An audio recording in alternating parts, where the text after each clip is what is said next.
Assalamualaikum, rahayu, rahayu, rahayu.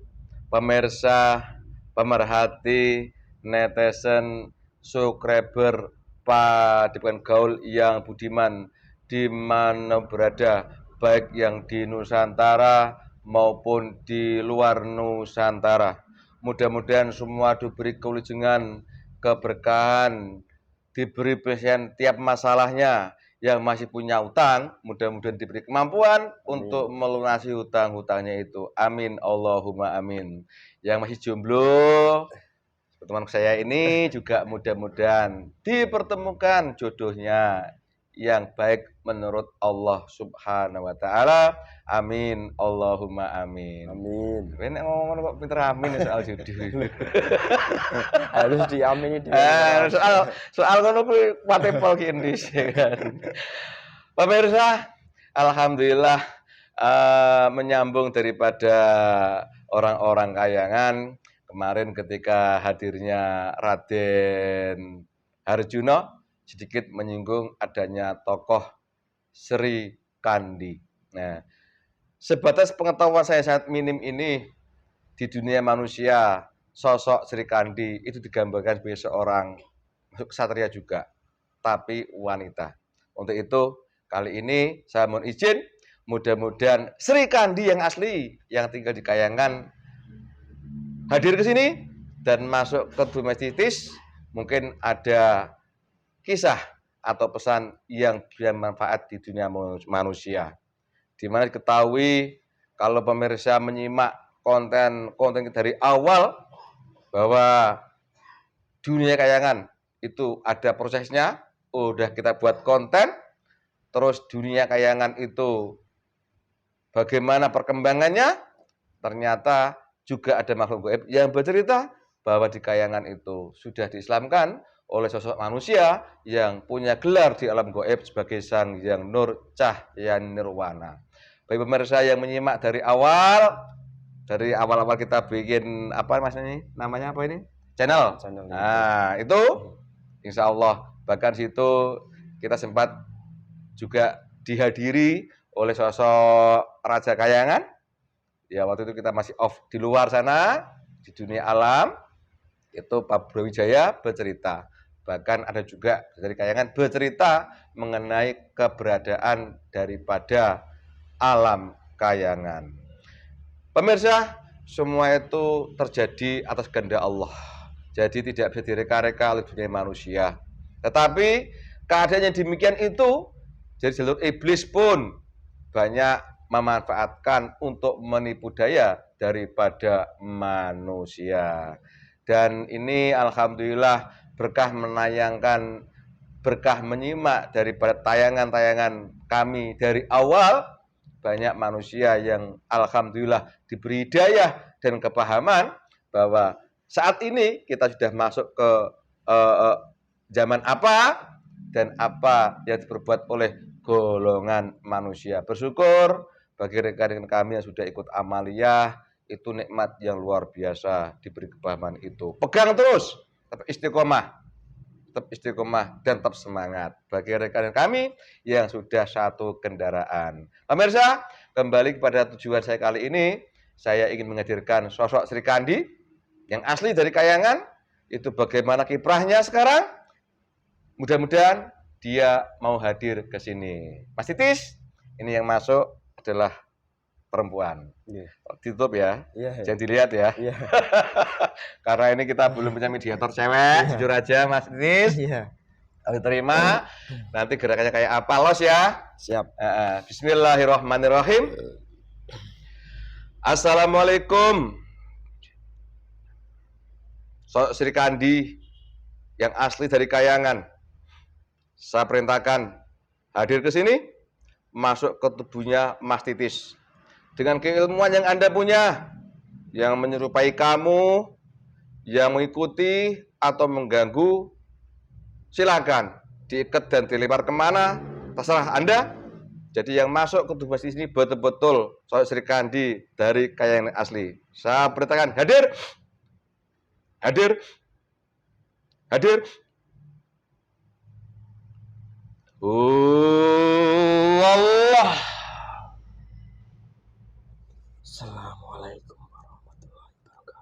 Waalaikumsalam. Bagaimana pola makan dari kayangan? Sesuaikan jajet ini, volumenya, gerak-geriknya.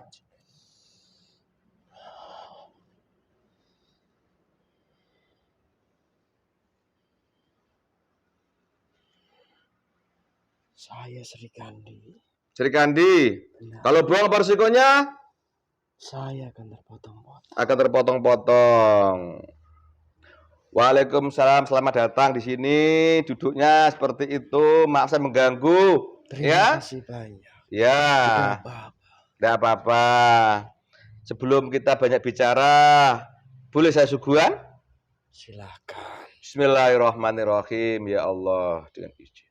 Saya mohon suguhan yang paling disuka oleh dia, ya Allah. Saya mohon hadirkan lengkap depan dia. Kun fayakun. Wallah. Silakan dicicipi dulu. Terima kasih. Silakan, ya.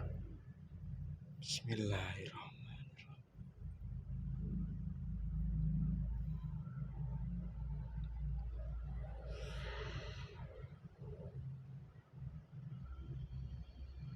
Alhamdulillah. Alhamdulillah. Sangat nikmat sekali. Alhamdulillah. Maaf saya kurang sopan. Tidak apa. Anda malu sebagai Sri Kandi. Benar. Bisa bercerita dari diri kamu. Kamu tuh golongan apa? Berapa umurnya? Bisa cerita? Bisa. Silakan. Saya memang Sri Kandi dari golongan siluman, di mana saya itu keturunan dari dewa. Yang bermula dewa menganugerahkan atau melahirkan saya pertama kali. Turun sebagai bidadari di kayangan yang bernama Dewi Amba. Dari situlah awal mulanya. Dari Dewi Amba, atau saya di saat itu menjadi Dewi Amba, mendapatkan sebuah perlakuan yang tidak adil, ataupun saya tidak mendapatkan keadilan di saat itu. Dari situlah saya diizinkan oleh dewa-dewa, dikembalikan lagi untuk hidup di alam kayangan dengan wujud dan rupa yang berbeda. Di sekarang ini saya sudah bukan seperti Dewi Amba, namun saya seperti seorang kesatria, di mana saya memang perempuan, tapi memiliki watak yang tegas dan kuat, dan berbeda dengan bidadari-bidadari kayangan pada umumnya. Dan usia saya sendiri, jikalau saya menghitung di hitungan dunia manusia, di mana pertama kali saya tercipta sebagai Dewi Amba, itu sekitar 6.000 tahun yang lalu. Hingga sekarang ini, yang berubah menjadi sosok Sri Kandi, yang benar-benar Sri Kandi, yang bisa mengembalikan sebuah dharma kebenaran, dan juga mengembalikan semua keadilan yang pernah saya alami di alam kayangan. Seperti itu ceritanya. Oh gitu. Kita panggil Mbak Yu ya. Silakan. Mau Mbak Yu. Berarti umur Mbak Yu udah 6.000 tahun. Benar. Sedikit saya mengulangi kalau salah disalahkan ya. Mbak Yu Sri Kandi dulunya bernama Dewi Ambar. Amba. Oh, jarang yang tahu loh manusia, Mbak Yu. Sebenarnya ada manusia yang tahu. Di mana? Dari manusia-manusia yang tahu. Banyakkan manusia yang berada di sebuah negeri yang di sana juga terdapat alam kayangan. Oh, India itu. Benar. Dari sanalah ditulis sebuah kitab. Sebuah kitab yang memuat kisah-kisah di antara penduduk-penduduk dari alam kayangan. Baik itu kisah perangan Baratayuda, atau kisah dari Sri Rama dan Dewi Sinta. Gitu Mbak Yu. Minum dulu Mbak Yu. Terima kasih. Dinikmati dulu. Santai ngobrol Mbak Yu ya. Ya. Mohon maaf jika saya terlalu tegas di sini. Ya, nanti kita tanyakan masalah itu Mbak Yu. Iya. Saya pun kaget. Silakan dulu Mbak Yu. Saya boleh merokok Mbak Yu ya? Silakan.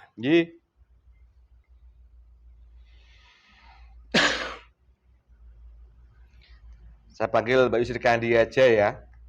Silakan. Mungkin pertanyaan saya ini nanti sedikit melukai hati sampean karena Mbak Yu ingat masa lalu kamu loh. Tidak apa-apa. Tidak apa-apa ya. Mungkin kan ini ada sesuatu Mbak Yu diperintahkan datang ke sini, ada yang mau diceritakan mesti kan gitu. Memang ada. Tahu maksud saya kan? Termasuk Mas Arjuno kan itu, kan gitu. Ada misi khusus sehingga Mbak Yu diperintahkan ke sini untuk masuk ke tubuhnya Mas Titis. Ada sesuatu yang disampaikan ya boleh di manusia. Itu Mbak Yu Sri Kandi ya. Benar. Mbak Yu Sri Kandi, sampai tinggal di Kayangan berapa?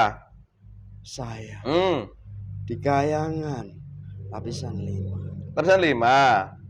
Nah, kok bisa ke sini masuk tubuhnya Mas Titis tadi ini? Ya. Proses saya ke sini sebenarnya ada beberapa golongan cahaya ke atas, ke alam kayangan, di mana dari golongan cahaya membawa sebuah kabar. Di saat Anda menyampaikan sebuah doa dan juga perintah daripada sang raja dari alam gaib, yaitu beliau Sang Hyang Nur Cahyani Nirwana. Dari situlah saya dijemput dari golongan cahaya dan dibawa terbang ke bumi ini, lalu dimasukkan dalam jasad manusia yang sudah disiapkan ini. Alhamdulillah. Jadi bukan karena kemampuan saya ya Mbak Yu ya. Ya. Akan tetapi banyak manusia yang mereka juga hanya mengetahui sebuah kemampuan yang dimana kemampuan tersebut ada golongan yang membantu, namun mereka hanya kagum dengan Anda, yang dimana mungkin Anda diingat sebagai sosok manusia yang sakti. Gitu ya, terserah mereka kan. Manusia hanya diperintahkan Allah untuk berdoa. Nah, karena doa itu kan juga perintah dari Allah. Jadi kami sini belajar perintah Allah gitu loh. Adapun Allah mengabulkan ya wallahu alam kan gitu. Nah, terus ini Mbak Yu Sri Kandi, sebelum masuk tubuhnya Mas Titis ini, pernahkah Anda masuk ke tubuh orang lain atau siapa? Jujur, Bu Sri Kandi? Belum pernah. Ya benar. Atau menemui seorang yang lain? Menemui? Tidak pernah. Ya benar. Tidak pernah. Di akhir sekarang ini loh. Tapi banyak orang cerita pernah ketemu sampean. Mereka semua tertipu. Loh, yang nipu siapa itu? Banyak iblis yang pandai menyerupai. Dari saya. Di mana mereka itu bukan hanya menyerupai, serupa sekali. Dari golongan iblis tadi bisa meniru, baik dari wujud saya, baik dari energi, atau dari hal-hal lain yang serupa dengan saya. Akan tetapi saya sendiri, alhamdulillah, sudah diizinkan menjadi muslim.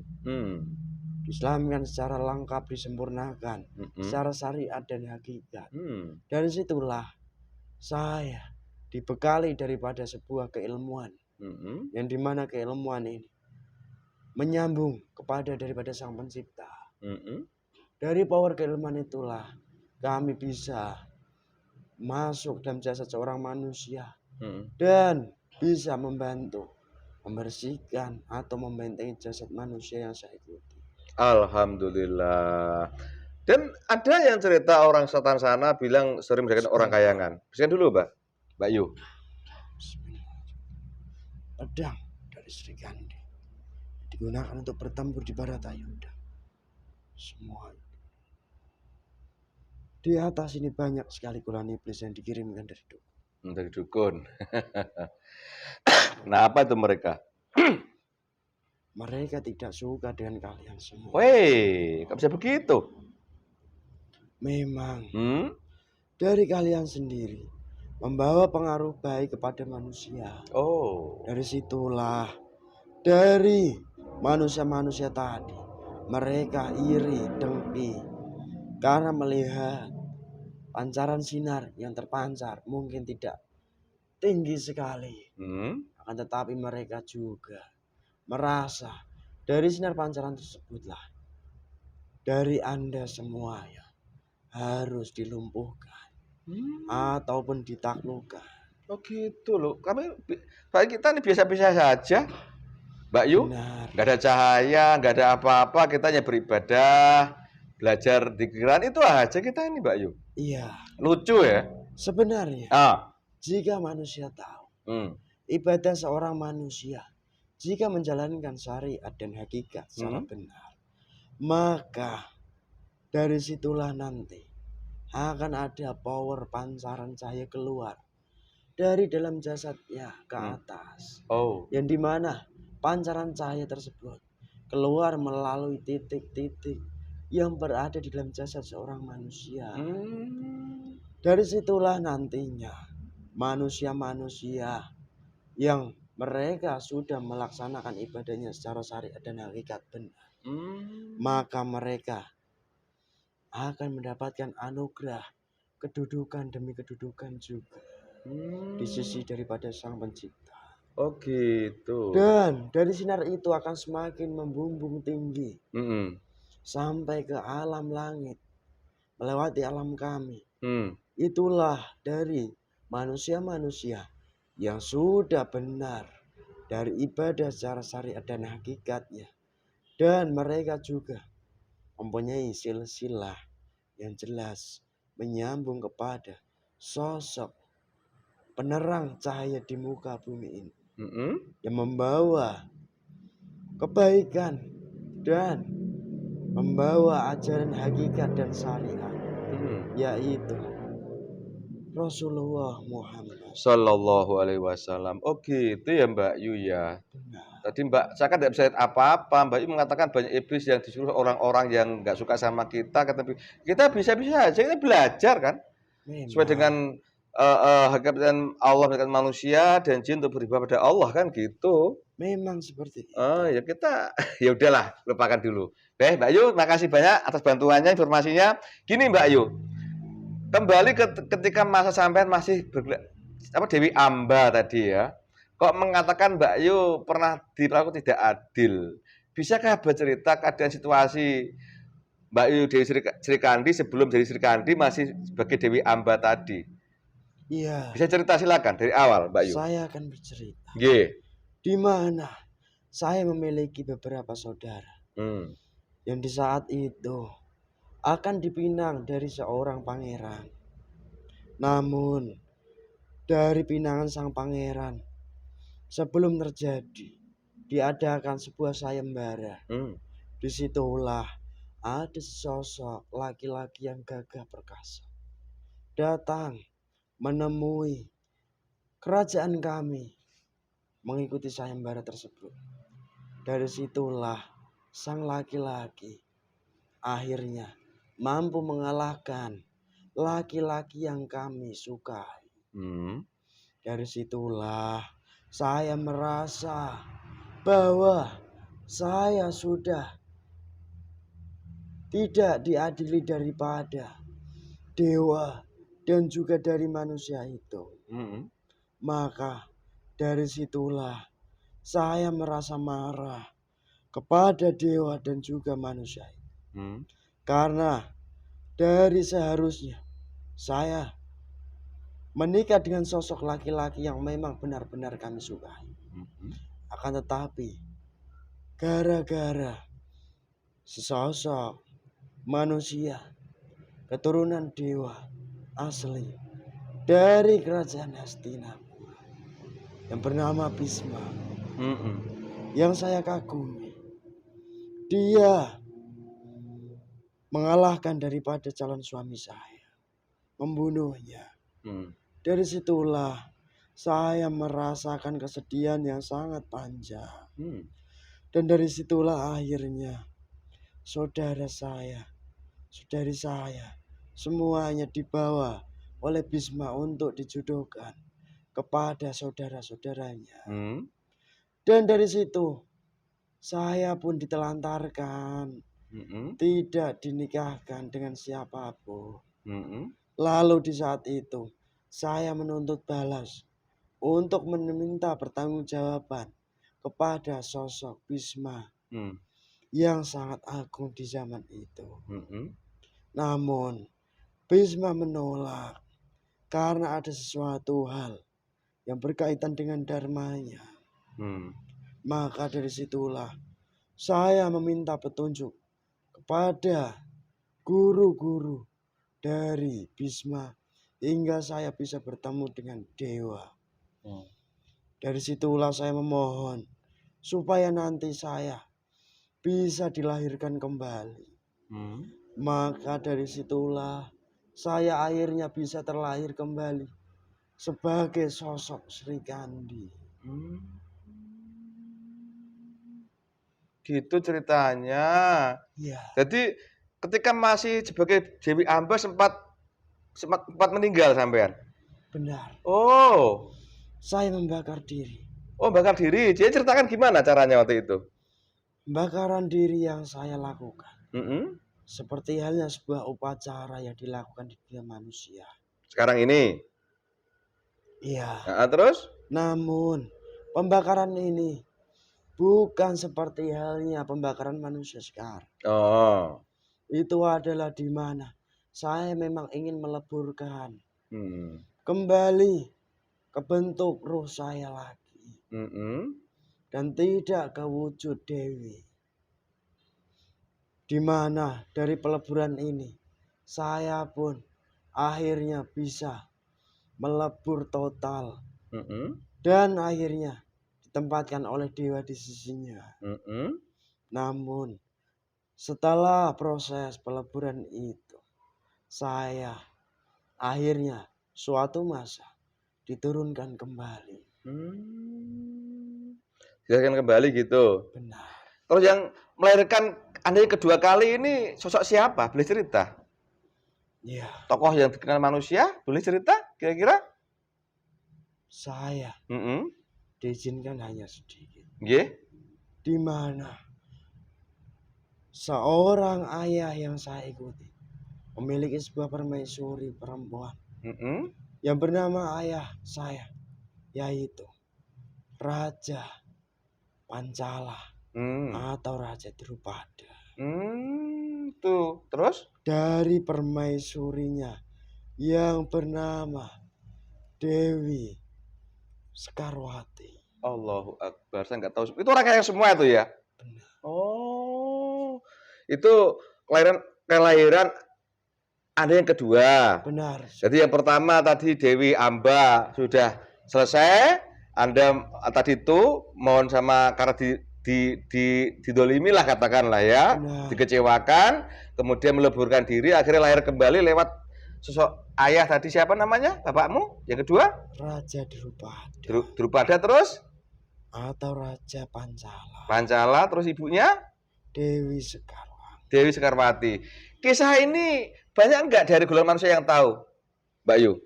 Ada beberapa. Namun tidak semua manusia tahu. Oh. Dan saya melihat dikisahkan juga kisah saya di Nusantara ini melalui sebuah pagelaran seni. Namun yang berada di kisah saya di Nusantara ini bukan seperti itu. Bukan seperti itu. Bukan. Oh. Dikisahkan saya itu dinikahkan dengan Arjuna. Mengapa? Karena Arjuna adalah sosok kesatria yang tangguh. Dan saya adalah sosok permaisuri yang cocok bagi seorang yang memainkan peran saya. Hingga akhirnya saya pun dikisahkan dinikahkan dengan sosok Arjuna. Namun kenyataannya bukan seperti itu. Oh, jadi secara singkat bahwa kisah-kisah yang di dunia manusia ini tidak benar adanya gitu? Iya. Makanya, terus?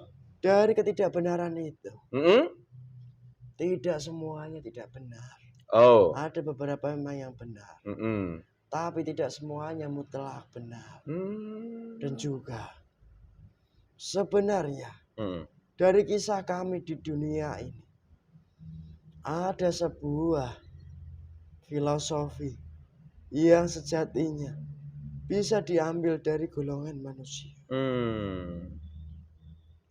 Yang dimana golongan kami dikisahkan di dunia ini bisa digunakan untuk mengajak kebaikan kepada umat manusia.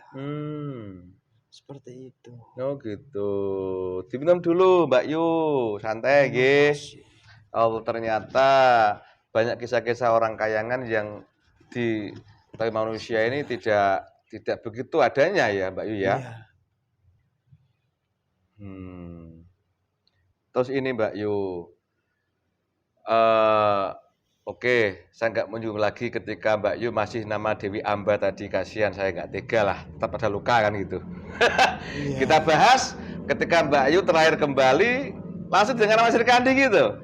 Benar. Oke.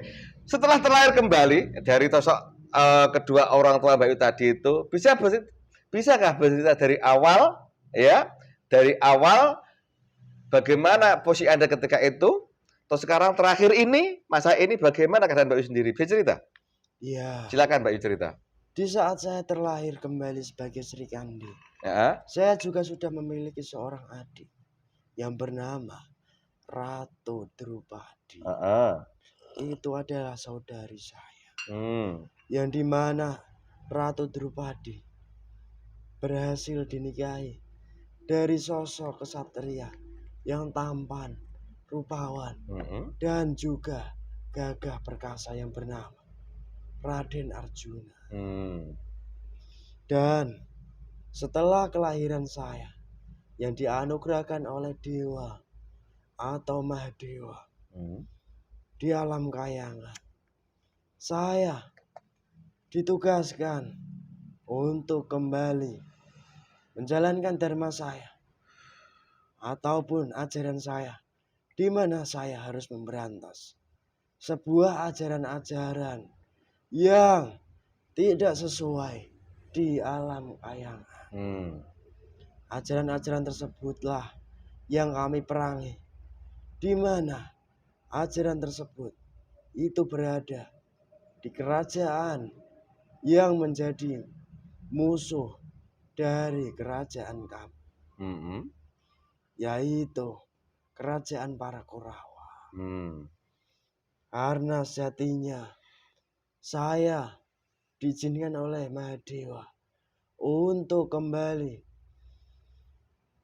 menjalankan dharma saya dan juga menghabisi dari sosok manusia yang telah melukai saya di masa lalu, yang bernama Bhisma atau Dewa Brata di sebuah pertempuran di pertempuran Baratayuda. Seperti itu.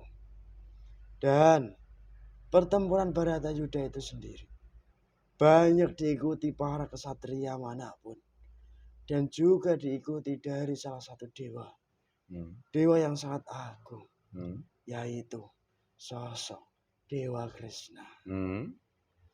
Itulah salah satu dewa yang membantu daripada pasukan kami dan pasukan Pandawa di saat terjadi perang Baratayuda. Seperti itulah kisah masa lalu saya yang terlahir kembali sebagai Sri Kandi. Dan jika manusia mereka mengetahui nama saya melalui dunia manusia, tidak apa-apa selama mereka bisa mengambil daripada dampak-dampak baiknya.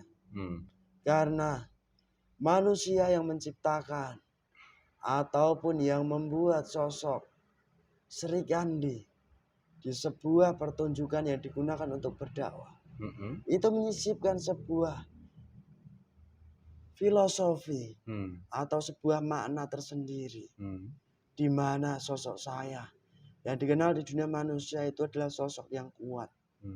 Sosok perempuan. Bukan perempuan yang cengeng. Kuat dan berbakti taat kepada sang suami.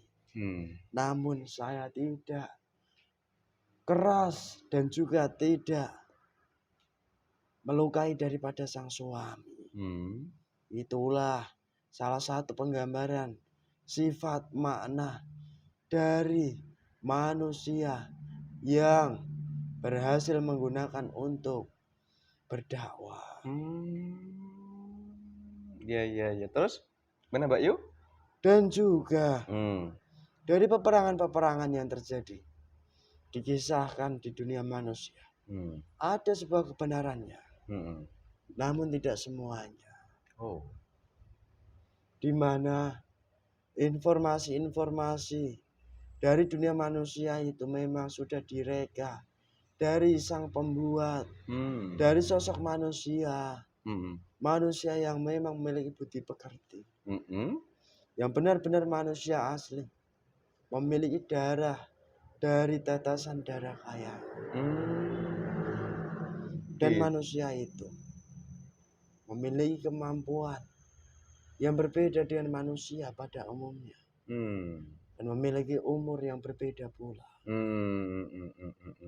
Oke, kita bahas nanti soal maksudnya itu. Ini kembali ke Mbak Yu Sri Kandi sendiri. Tadi Mbak Yu Sri Kandi dilahirkan kembali, kemudian diizinkan untuk dharma lagi. Benar. Dalam rangka memberantas ajaran kelompok Kurawa gitu ya. Benar. Jadi memang golongan Kurawa sama Pandhawa itu ada ketika itu? Ada. Itu satu sumber Bhisma itu? Benar. Jadi Mbah Bhisma ini? Dan sebenarnya. Gimana? Bhisma sendiri. Itu adalah sosok dewa.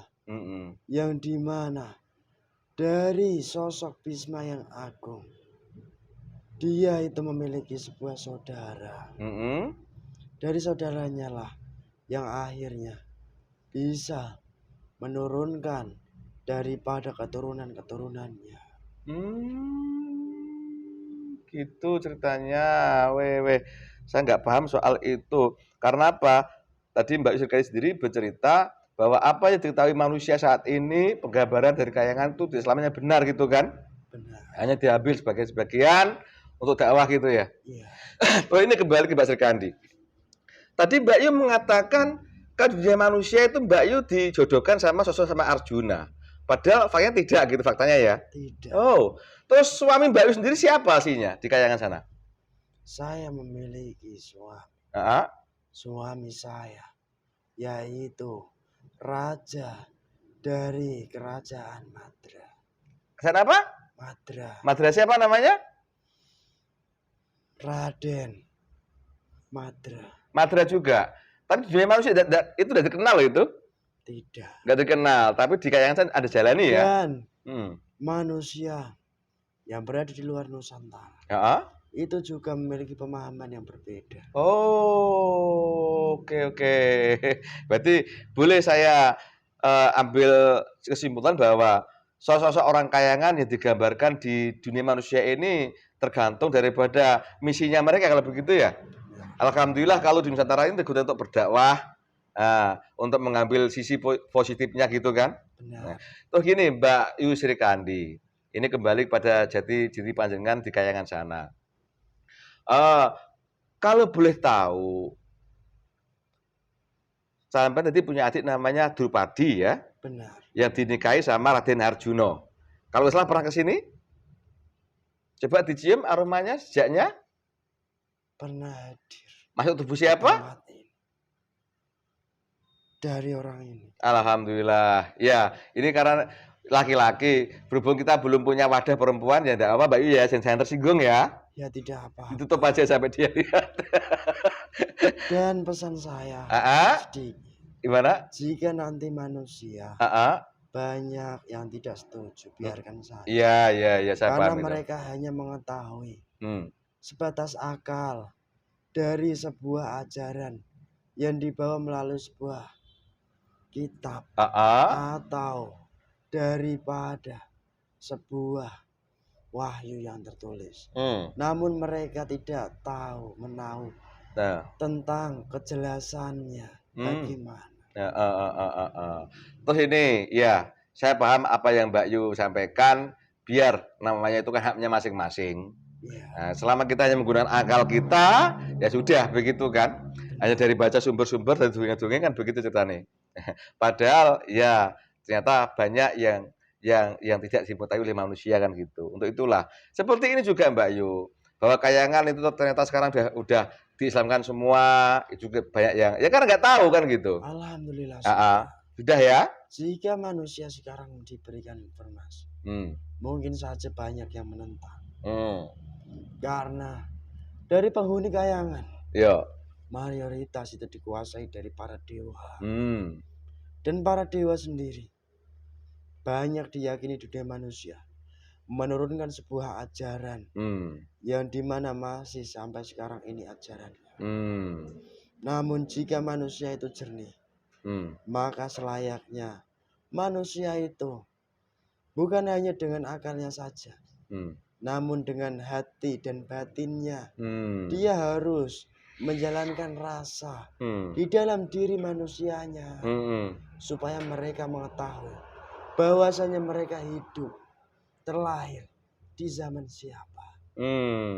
Maka dari situlah nantinya manusia harus melakukan sebuah dharma kebenaran seperti apa. Oh gitu ya. Terus ini Mbak Yu, kembali ke panjenengan. Ketika ini kalau kita gabungkan dengan kemarin Raden Harjuno ke sini kan bercerita soal dharma lama yang dulu sama dharma yang baru sekarang, ya kan? Keadaan Mbak Yu ketika masih sebagai Dewi Amba kan jarang yang tahu manusia. Benar sekali. Jarang yang tahu. Nah, taunya ternyata sekarang sudah punya nama Sri Kandi kan gitu. Sosok manusia di bumi ini kok bisa tahu keadaan sampean itu dulu bagaimana? Ada manusia berapa yang bisa lihat sampean dulu di kayangan? Ada beberapa manusia yang memang bisa menembus kayangan. Di mana yang pertama dari para manusia yang disebut dengan resi. Resi terus. Itulah manusia-manusia salah satunya yang berhasil menembus alam kayangan.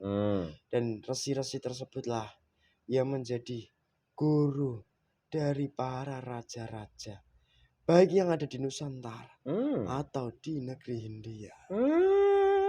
Makanya dari para raja-raja sendiri itu bisa kembali ke alam kayangan atau nirwana. Oh, dengan moksa itu? Benar. Allahu Akbar. Terus kalau dari utusan Allah atau seorang nabi rasul yang seperti kayangan bagaimana, bisa cerita? Iya. Ada beberapa manusia dan salah satunya adalah manusia kekasih daripada Sang Pencipta, yang memang sudah berada di alam kayangan. Dari sang manusia tersebut akhirnya membawa sebuah ajaran yang dibawa di dunia manusia, yang dimana ajaran tersebut dibuatlah tempat untuk melakukan sebuah dharma. Dan tempat tersebut banyak sudah ditinggalkan baik yang ada di Nusantara atau yang ada di luar negeri dari dulu hingga sekarang ini. Dan sosok manusia tersebut adalah yaitu sosok Nabi atau Raja Sulaiman alaihissalam. Subhanallah. Jadi yang pernah ke kayangan seorang kasih Allah adalah Sulaiman itu ya. Nah, terus tempat tinggalnya yang ditinggalkan di Nusantara ini dikenal sebagai apa sekarang itu? Sebuah bangunan kuno dari batu yang terbentuk. Mungkin disebut dengan candi. Candi-candi itu? Benar. Subhanallah. Dan candi itu sudah merupakan peninggalan. Candi itu adalah peninggalan dari beliau. Yang dimana dari ajaran beliau di masa lampau. Sebelum dari golongan manusia disesatkan dari iblis. Itu adalah ajaran yang dimana mereka manusia menjalankan dharmanya Mm-mm. atau ibadahnya Mm. itu dengan cara menyembah daripada yang kuasa di tempat tersebut. Oh, jadi singkat kata bahwa candi-candi yang ada di Nusantara ini atau di luar di sana di India sana itu merupakan Raja Sulaiman alaihissalam, Benar. di mana ada tempat untuk beribadah syariat beliau itu gitu. Benar. Itu kayangan pengikuti juga ya? Iya. Allahu Akbar. Dan Ah, sebenarnya ah, ah. di saat kami dahulu kala, Hmm. kami mengikuti hanya dharma kebaikannya saja yang kami lakukan. Ah, ah. Kami beribadah atau menjalankan dharma menyembah kepada Sang Yang Widi. Hanya Seperti itu. kebaikannya aja yang kami ikuti, tapi nyembahnya lain gitu. Nah, Oh, oke. Kita bahas nanti soal itu, ada tempat khusus. Ini kembali ke jati diri Mbak Yusri Kandi. Ternyata bahwa Mbak Yusri Kandi ini bukan daripada istri Arjuna, bukan ya? bukan. Bagi ipar ya. Ya. Berarti sesuai dengan kemarin kita dari Raden Arjuna kalau begitu. Dan sebenarnya Ah, ada salah satu resi ah, yang sudah pernah menuliskan sebuah kitab ah. tentang kisah-kisah kami yang berada di negeri India, Oh, oh. yaitu ditulis sebuah kitab Mahabharata, Terus? dan dikisahkan pula ditulis manusia di negeri Nusantara ini berada di sebuah kitab, yaitu kitab tidak diizinkan. Tidak diizinkan ya. Kalau nggak salah ini Benar. dan di dalam situ tertulis nama beliau ini. Benar sekali. Subhanallah walhamdulillah wala ilaha illallah akbar. Udah, nanti saatnya akan terbuka semua. Ya kan? Dan itu yang asli sekarang disembunyikan ya kalau nggak salah. Sudah tidak ada di dunia. Woi, kenapa bisa begitu? Karena pada dasarnya kitab tersebut yang asli itu sudah dihancurkan dari iblis. Oh. Di mana iblis terus menerus menyesatkan dari golongan manusia. Sampai akhir kiamat nanti. Makanya aku pernah mencoba mencari ke tempat orang-orang yang mereka tahu ya isinya lain. Seperti halnya kitab-kitab dari keyakinan manusia yang lain. Itu pun sudah banyak dirubah dari ajaran-ajaran. Gitu. Ya. Saya pernah mencoba mencari dan ya tidak ketemu. Bahkan nama itu pun ya nggak ada, nama itu. Iya. Gitu. Terus ini Mbak Yusri Kandi, sudah soal awal muasal kelahiran panjenengan Dewi Amba, kemudian Mokso terakhir kembali sebagai Dewi Sri Kandi sekarang ini, dan sempat melakukan tati dharma yang lama dan sudah mengenal sosok Raja Sulaiman alaihissalam. Nah, sekarang ini akhir zaman, kan? Sekarang ini kami di Nusantara, bagaimana kok ada orang yang bisa mengetahui kehidupan Anda dan digunakan untuk media dakwah dengan cara pertunjukan apa kalau bilang itu wayang itu? Dia cerita? Iya. Sebenarnya dari manusia tersebut itu adalah manusia pilihan, di mana dia memiliki darah dari kerajaan Majapahit. Terus? Itu yang pertama. Dari situlah diteteskan pula dari darah para dewata. Hingga akhirnya pun dia mengikuti seorang guru, di mana guru tersebut membimbing. Dari situlah ilmu-ilmu mulai didapatkan dari manusianya. Hingga dari keilmuan tersebutlah digunakan oleh manusianya untuk mengetahui daripada alam selain dari muka bumi ini.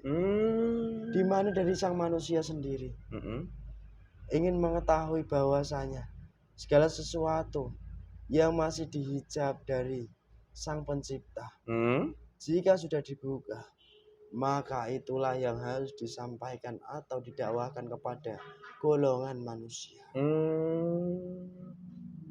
Seperti itu. Jadi ada dan dari sang manusia itu pun dahulu tidak berguru sembarang guru. Oi. Memang benar-benar guru yang sejati. Guru jati.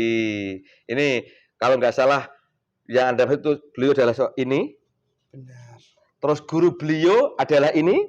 Ya. Subhanallah. Walhamdulillah. Karena itulah beliau diizinkan kemana-mana ya. Iya. Bahkan ada yang mengatakan sampai sekarang masih ada gitu. Iya. Allah. Kalau nggak salah, coba dilihat bayangan saya. Iya. Betul. Subhanallah, walhamdulillah, nggak berani saya. Udah. Tidak usah disebut. Ya betul, saya cerita. Itulah. Jadi sehingga sosok tersebut sedikit banyak mengetahui atau menggunakan daripada kehidupan orang-orang kaya macam Bayu Sri Kandi digunakan untuk dakwah menyampaikan agama Islam kan gitu. Benar. Lewat pertunjukan wayang kan gitu. Ini kembali ke sosok Bayu Sri Kandi yang sebenarnya adalah sosok siluman ya. Wanita lah katakan gitu. Ya. Dia harusnya lemah gemulai kan gitu. Kok digambarkan oleh beliau tadi sosok yang seorang gagah berani perang itu. Sebenarnya apa? Apa itu sebenarnya seperti itu? Atau itu hanya gambaran daripada orang tersebut untuk memberi kesan pada manusia? Bisa cerita? Ya. Yuk. Sebenarnya Ya. sosok saya ada benarnya memang seperti itu. Ui. Namun dari sosok saya ditulis atau dikisahkan dari sang manusia yang digunakan untuk berdakwah. Ialah di mana manusia itu harus mengambil, terutama dari golongan manusia perempuan. Di mana seorang perempuan itu harus bersikap lemah lembut dan harus memiliki sikap kuat terhadap apapun. Dan harus juga taat kepada sang suami. Sekalipun seorang perempuan itu memiliki kedudukan atau kemampuan lebih dari sang suaminya. Itulah yang seharusnya bisa diambil dari golongan manusia. Subhanallah. Jadi itu sama dengan ajaran Rasulullah SAW loh itu. Benar. Jadi bagaimanapun tetap namanya seorang wanita itu taat sama suaminya gitu. Walaupun posisinya secara manusia, secara sosial lebih tinggi dari laki-lakinya begitu. Benar. Tetap ketaatan itu paling pokok gitu. Iya. Itu yang dimaksud filosofi panjenengan dibuat dakwah itu. Iya. Walaupun perkasa tapi hormat sama suaminya begitu. Iya. Allahu Akbar. Itu ada filosofi lain. Anda punya senjata apa itu? Senjata saya sebuah pedang. Pedang bukan panah? Ada juga panah. Terus? Ada juga senjata lain, yaitu sebuah kapak. Terus itu digambarkan oleh beliau di manusia. Yang paling digambarkan adalah sebuah pedang dan juga panah. Panah. Di mana panah yang digambarkan dari beliau di dunia manusia ialah dari apapun yang dilakukan oleh perempuan itu harus tepat kepada sosok suaminya.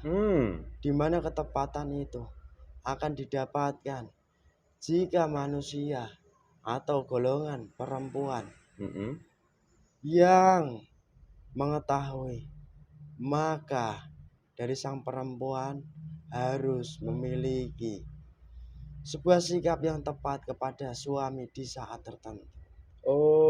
Dia harus melakukan perbuatan seperti apa? Kewajiban-kewajiban seperti apa? Ketepatan itulah yang saya maksud. Oh gitu. Jadi filosofi daripada Bayu Kandi untuk perempuan itu sebenarnya arah itu kalau gitu ya. Intinya adalah daripada cara berbakti seorang istri pada suami kalau gitu. Benar. Oke. Dan ada juga sebuah makna lain. Apa? Di mana saya digambarkan sebagai sosok yang mandiri. Di mana dari bangsa manusia, dari golongan perempuan khususnya, mereka juga harus bersikap mandiri. Tidak hanya bermanja-manja saja. Jika mendapatkan sebuah ujian cobaan yang diberikan dari Sang Pencipta, mereka harus mandiri. Mereka juga harus memiliki kekuatan sendiri untuk menghadapi dari ujian tersebut. Bukan mengeluhkan segala sesuatunya. layaknya dari golongan manusia-manusia perempuan sekarang. Ngomong-ngomong ini kok nyinggung perempuan sekarang ini, Ya, bagaimana penglihatan sebagai Mbak Sri Kandi di manusia ini? sebenarnya Hmm. banyak perempuan sekarang ini. Mm-mm. Mereka seharusnya bisa meniru sebuah makna yang terkandung dari Sri Kandi yang digambarkan di dunia manusia. Namun kenyataannya dari mereka sendiri sekarang ini banyak yang tidak memiliki di dalam jasad dan hidupnya makna-makna tersebut. Jadi sangat jauh. Oh. Saya sambil contohkan di mana dari perempuan sekarang ini banyak mereka yang tidak seperti panah yang digambarkan dari sang manusia atau dari beliau tadi. Yaitu mereka sudah lalai terhadap kewajiban dan tanggung jawabnya.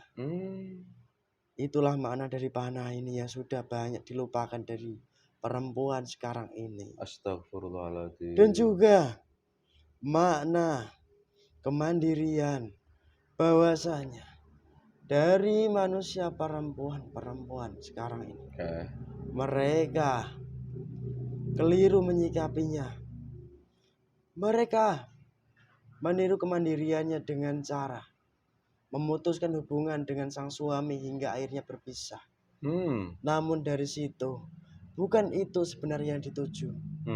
Karena itulah kesalahan yang dilakukan dari golongan manusia. Itu bukan kemandirian yang harus dilakukan dari golongan perempuan. Kemandirian seharusnya yaitu mereka harus mandiri terhadap tugas-tugas yang diberikan sang suami kepada sang istri. Allahu Akbar. Dan tidak mengeluh sedikit pun Ya Allah. dari tugas yang diberikan oleh sang suami. Allahu Akbar. Subhanallah. Namun yang diketahui dari manusia itu kemandirian yang berbeda jauh. Mereka lebih memutuskan untuk berpisah. Dengan sang laki-laki. Mereka menganggap juga sudah bermandiri. Tapi itu kenyataan yang keliru. Oh gitu. Masya Allah, ini persis sama ajaran Rasulullah SAW. Ternyata itu filosofinya ya. Dan ini merupakan pesan yang dititipkan sama pada kami, kalau begitu. Benar. Allahu Akbar. Jadi harus manusia itu tetap sama suaminya. Benar. Tabah, kuat. Bagaimana keadaannya harus menjaga keluarga begitu. Benar. Oh Allah. Diminum dulu Mbak Yu. Ya Allah. Mudah-mudahan istriku seperti sampean lah. Amin. Silakan diminum. Iya, sama. Yeah. Bismillah.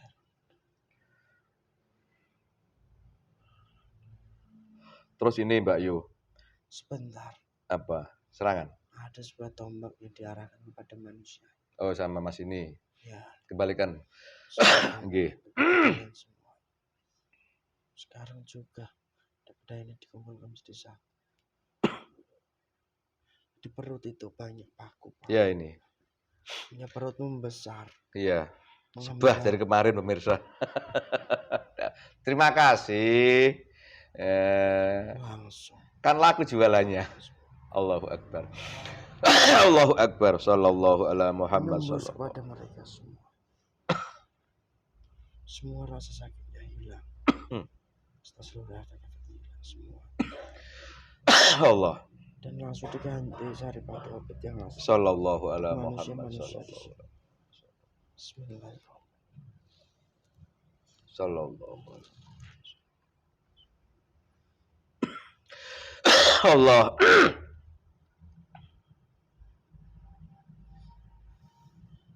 Alhamdulillah. Terima kasih Mbak Yu. Nah, jadi ini pesan yang dibawa oleh Mbak Sri Kandi kepada kami sebagai manusia sekarang gitu ya. Benar. Alhamdulillah. Terus ini Mbak Yu, saya pernah mendengar juga dialog bahwa daripada watak-watak orang kayangan itu juga banyak yang menyerupai atau orang di dunia Nusantara ini baik orang Kahyangan. Kalau sifat watak Mbak Yu Srikandi sendiri itu pernahkah diserupai sama orang Nusantara? Bercerita? Yang paling jauh dengan saya siapa? Ada. Siapa sebutkan? Sosok-sosok perempuan yang dahulu memperjuangkan dari bangsa ini. Subhanallah. Sebutkan siapa namanya boleh? Saya mohon izin dulu. Nggih.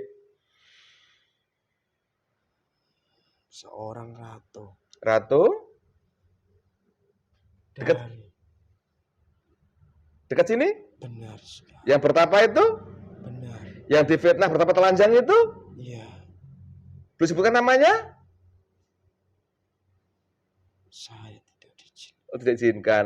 Dekat dengan posisi saya di sini di Kudus. Benar. Yang boleh difitnah telanjang itu ya? Ya. Oke, itu bukan telanjang sebenarnya ya? Tidak. Bagi yang jeli, pemirsa bisa nyambung kemana. Terus ini, itu yang jauh dengan saya. Yang dekat dengan saya saat ini, masanya masih hidup, kisi-kisinya ada nggak? Sebenarnya dari sosok perempuan tersebut, dari sang perempuan itu berada di sana. Masih hidup beliau? Masih. Ini? Benar. Subhanallah, walhamdulillah. Jadi yang mendampingi beliau-beliau petugas di Nusantara ini orang-orang hebat semua kalau begitu ya. Allahu Akbar, udah lupakan. Terus ini. Dan dari pahlawan atau manusia-manusia yang hidup sebelumnya pun ada. Ada. Yang tidak jauh juga. Yaitu perempuan. Yang dimana perempuan itu bisa membawa pengaruh kepada perempuan lain. Ini? Benar. Subhanallah, berarti gak jauh dengan posisi saya ini? Iya. Subhanallah, bersyukur. Bagi yang tahu, insya Allah bisa niru sifat dan watak beliau.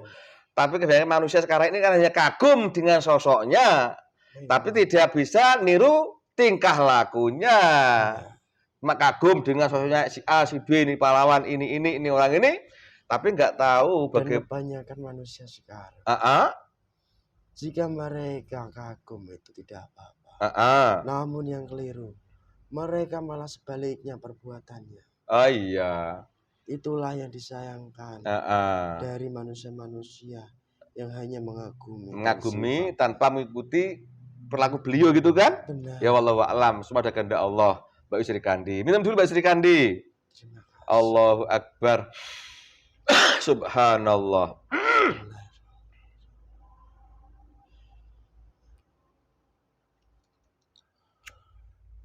Itu berarti darahnya Mbak Yu Srikandi ada di pada beliau-beliau itu darahnya ya?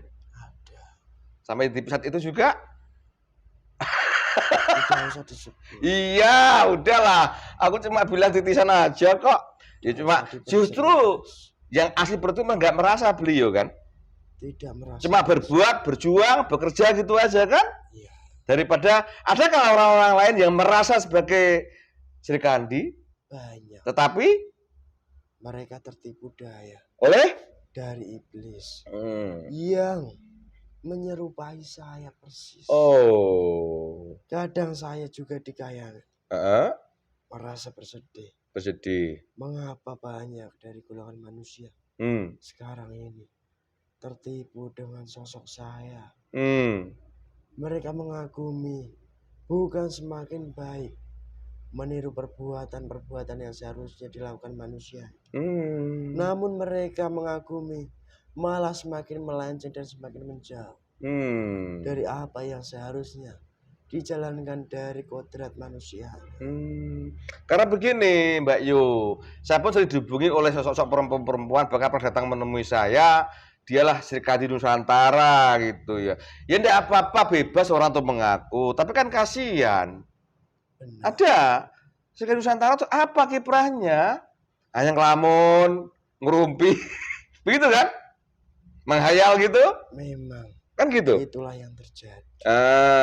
Padahal yang sosok yang jenis asli kan beliau ini berbuat, bekerja, justru malah tidak merasa sebagai panjenengan begitu kan? Iya. Bekerja, berbakti, membuat pengaruh pada manusia yang baik kan gitu. Iya. Tapi nyatanya banyak yang menemui saya mengaku sebagai aku saya Nusantara, ya jadi yo kono, mau jadi apa saya nggak tahu, saya nggak bisa apa-apa, saya gitu kan, ganti. Toh ini, eh, terus tadi sampai masuk tubuh ini bilang assalamualaikum, itu pertanda sebagai pengikut agama Islam. Benar. Bisa Anda bercerita soal keislaman panjenengan sebelum kita berpisah? Keislaman saya sebenarnya Ah, itu bersama seluruh penghuni, penduduk hmm. dari seluruh lapisan dari alam kayangan. Oi. Kayangan itu sejatinya berlapis Hmm. hingga ratusan Hmm. lapisannya. Hmm. Dan setiap lapisan itu memiliki berbagai kerajaan. Hmm. Jika dihitung di dunia manusia, mungkin semalam itu belum cukup. Iya. Banyak sekali kerajaan-kerajaan di alam. Jadi gampangnya proses Islaman panjenengan itu sama dengan beliau. Jadi kayangan gitu ya. Nah, karena saya pernah buat konten itu tentang kayangan udah Muslim, yang Musliman adalah beliau tadi gitu kan. Nah, toh ini sebelum kita berpisah, Mbak Sri Kandi, pesan apa yang ingin kamu sampaikan kepada saya? Ini moto dunia manusia. Silakan. Iya. Iya. Saya akan menyampaikan pesan. Iya. Wabil khusus kepada para perempuan yang ada di dunia ini. Di mana sejatinya dari golongan perempuan itu harus menjalankan dharmanya. Menaati suaminya secara utuh. Dan juga dari sang perempuan itu sendiri. Selayaknya mereka juga harus berpegang dengan keyakinan dharma yang diikuti dari sang suami, yang memang suaminya sudah benar menjalankan sebuah dharma itu. Dan juga dari perempuan-perempuan yang di dunia semakin mendekati ataupun semakin berakhir, mendekati masa akhir dunia ini. Manusia itu dari golongan perempuan mengambil daripada sisi kemandiriannya, bukan harus memisah dengan suaminya, melainkan mandiri terhadap tanggung jawab yang diemban di kehidupan manusianya. Allahu Akbar. Dalam berkeluarga, bukan harus serta-merta berpisah kepada suaminya, melepaskan diri ikatannya, lalu hidup mandiri, tidak seperti itu. Dan sejatinya itulah yang akan membuat fitnah-fitnah di akhir zaman ini semakin besar di kehidupan dunia manusia. Karena mengapa dari para perempuan itulah yang menjadi pemicu terkuat dari fitnah-fitnah akhir zaman ini. Maka saya berpesan, tetap mandiri di genggaman sang suaminya dan taat kepada sang suami. Subhanallah. Itu maksudnya ya. Benar. Mbak Yusuf diperintah khusus ke sini ya. Benar. Terima kasih banyak, mudah-mudahan. Dan semoga di akhir zaman ini dari golongan para perempuan, setidaknya mereka pun dibukakan pintu hatinya dari Sang Pencipta, supaya bisa melaksanakan yang semestinya. Alhamdulillah. Terima kasih Mbak Sri Kandi. Panjang lebar sudah bercerita. Saya mohon maaf kurang sopan Mbak Yu ya. Terus ini lebih sentimental, sampean masuk ke tubuh jasad perempuan laki-laki gak apa ya? Tidak apa-apa. Kok bisa bahasa Indonesia? Ada sebuah cerita. Iya. Di mana? Di alam kayangan. Atau di penjuru alam gaib. Bahasa yang digunakan dari para manusia pilihan. Manusia pilihan yang saya maksudkan, yaitu para aulia atau manusia memiliki kedudukan di sisi daripada Sang Pencipta, yaitu sebuah bahasa Indonesia. Oh, jadi sudah terkenal di alam gaib ya, dunia manusia ya, dunia gaib ya, manusia. Nanti akan jadi dunia manusia nggak itu kira-kira? Insya Allah ya. Baru saya simak konten saya soal Hari Sumpah Pemuda itu. Jadi semua alam gaib sudah menggunakan bahasa Indonesia. Walaupun banyak manusia mengingkari, tidak masalah. Alam gaib suatu saat akan digunakan oleh manusia di dunia gitu ya. Iya. Terus ini Mbak Sri Kandi, kalau saya ingin tahu, setiap saya membuat konten soal kegaiban sampean ini termasuk kayangan atau penguasa gunung, penguasa laut, penguasa manapun, ternyata itu dari golongan jin yang sudah dimuslimkan oleh beliau Sang Hyang Nur dan Nirwana. Benar. Padahal gelar Sang Hyang Nur dan Nirwana itu kan manusianya ada. Ini sebatas akal saya yang bodoh ini, memang Allah menciptakan jin manusia untuk beribadah pada Allah kan gitu. Benar. Kira-kira ada nggak sosok yang mengetahui kenapa kok sosok manusia yang bergelar Sang Hyang Nur Cahaya itu diizinkan mengislamkan dunia yang gaib? Ada nggak? Ada yang nggak? Mengetahui nggak? Ada nggak? Ada. Andai kata saya ingin beliau hadir ke sini, mau beliau? Insya Allah. Untuk menggambarkan, bercerita kenapa kok di alam gaib ini dari golongan jin seperti golongan kayangan kok diizinkan masuk Islam gitu loh. Iya. Ada yang tahu ya? Ada. Andai kata saya pada Allah untuk beliau hadir ke sini, mau kan beliau? Mau. Ya, karena ini juga ada sangkut pautnya akhir zaman. Gitulah. Termasuk banyak sendiri yang dulu masih ikut Dharma lama, sekarang sudah masuk Muslim kan gitu. Iya. Walaupun banyak masuk yang menyangkal kan? Benar sekali. Ya enggak apa-apa, itu namanya proses. Biarkan saja manusia. Enggak apa-apa. Terus ini, dari Mbak Yusri sendiri ini banyak ditiru oleh golongan iblis di mana aja di dunia ini? Terutama di Nusantara. Nusantara, Yang kedua, ada juga beberapa di negeri India. Oh, gitu. Di mana dua negeri ini saling berkaitan. Karena menjadi negeri dari leluhur bangsa manusia diturunkan. Oh, dari Bapak Adam alaihissalam sama Ibu Hawa gitu ya? Benar sekali. Ada kontennya di depan pemirsa. Terima kasih. Terlalu dalam kita nanti bicara. Ya. Mungkin kapasitas yang lain yang bercerita dia. Pada intinya, penjenengan izin datang ke sini menyampaikan bahwa manusia, wanita harusnya berbuat seperti itu. Benar. Yang disampaikan gitu. Mbak Sukandi, terima kasih banyak. Sebelum kembali ke kayangan, dihabiskan dulu suguhan saya. Terima kasih, Pak. Nggih. Bismillahirrahmanirrahim. Allahu Akbar. La haula wala quwata illa billahil adzim. Nggih. Ya sudah, saya mohon izin pamit. Sebentar dulu. Kalau saya begini, nyampe enggak? Alhamdulillah. Terima kasih banyak ya. Kadang kan begitu. Saya juga berpesan. Nggih. Di saat Anda melakukan hal itu, lebih dikonsentrasikan. Nggih. Karena ada juga gaib yang berusaha mengganggu.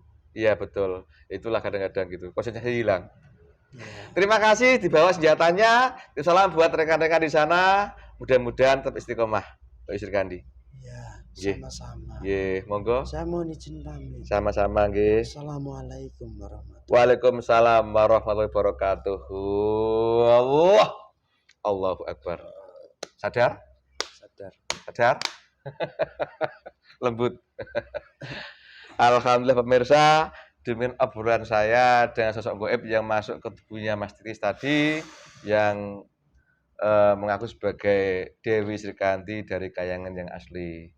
Banyak ceritanya, ternyata itu perintah yang diemban oleh beliau masuk ke tubuh Mas Titis untuk menyampaikan bagaimana seharusnya sikap wanita terhadap suaminya dalam rangka melakukan dharma baktinya atau amaliyahnya, seperti prosesnya. Silakan disimak pemirsa, dan bahkan ada tokoh-tokoh Nusantara ini yang merupakan penggambaran daripada Dewi Sri Kandi yang sangat jauh dari masa sekarang, adalah beliau yang tadi disebutkan, bahkan sekarang pun ada dan masih berkecimpung di Nusantara ini. Pemirsa, semua kejadian di seluruh alam raya ini sudah menjadi takdir kehendak Allah.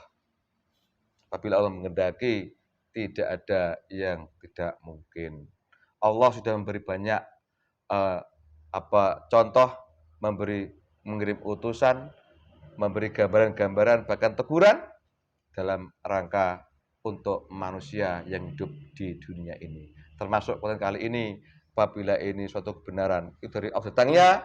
Banyak kesalahan di sini, itu karena kebodohan dan kelemahan kami yang di sini. Mudah-mudahan manfaat. Salah kata, salah ucap, salah sikap, mohon maafkan kami. Terima kasih. Wassalamualaikum. Rahayu. Rahayu, Rahayu.